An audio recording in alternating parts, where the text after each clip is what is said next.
হচ্ছে লাউ আর আলু দিয়ে একটা তরকারি। তো এইটা রান্না করার জন্য আমি ব্যবহার করব হচ্ছে রাঁধুনি, ফোড়ন দেব। তো এটা আমি আগে থেকেই ধুয়ে নিয়েছি। আর ব্যবহার করব হচ্ছে ফালি করে রাখা কাঁচামরিচ। দেখুন, রান্নাটা করার জন্য আমি কড়াইতে তেল দিয়ে দিয়েছি।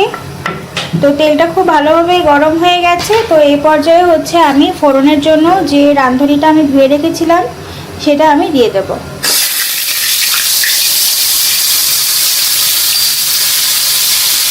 একটু নাড়াচাড়া করে নেব।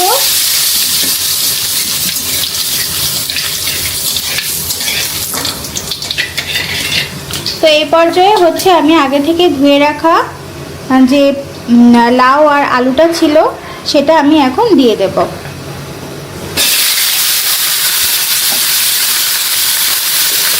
আর সাথে সাথে দিয়ে দেব হচ্ছে ফালি করে কেটে রাখা কাঁচামরিচ।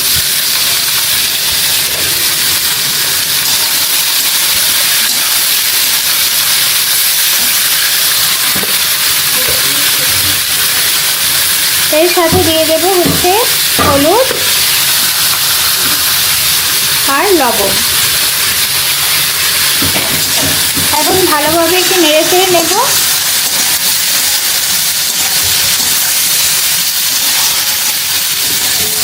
তারপর ঢাকা দিয়ে দেব। তো বন্ধুরা, লাউ আর আলুটা আমার খুব ভালো করে ভাজা হয়ে গেছে। তো তেলটাও দেখো খুব সুন্দরভাবে উপরে উঠে এসেছে।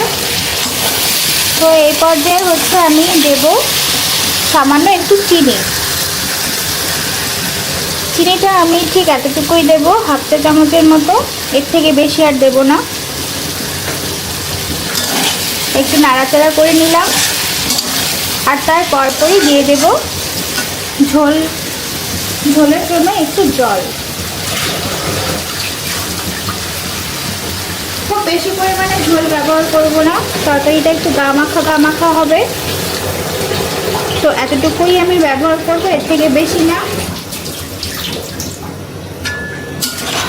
ভালো করে নেড়ে চেড়ে নিলাম।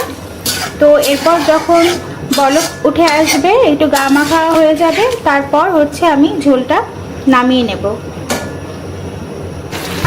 তো বন্ধুরা দেখো, তরকারিতে আমার খুব ভালোভাবে বলক চলে এসেছে। এইভাবে একটু বলক রাখা, মানে বলক ওঠা অবস্থায় আমি উনানে একটু রেখে দেব। আর একটু গা মাখা যখন ভাব হয়ে আসবে তখন হচ্ছে আমি তরকারিটা নামিয়ে নেব। লাউ আমাদের শরীরের জন্য খুবই উপকারী। লাউ একটি ঠান্ডা তরকারি। তো এই গরমে লাউ আমাদের খাওয়াটা খুবই প্রয়োজন। আর আমাদের বাসায় লাউয়ের তরকারি সবাই খুব পছন্দ করে।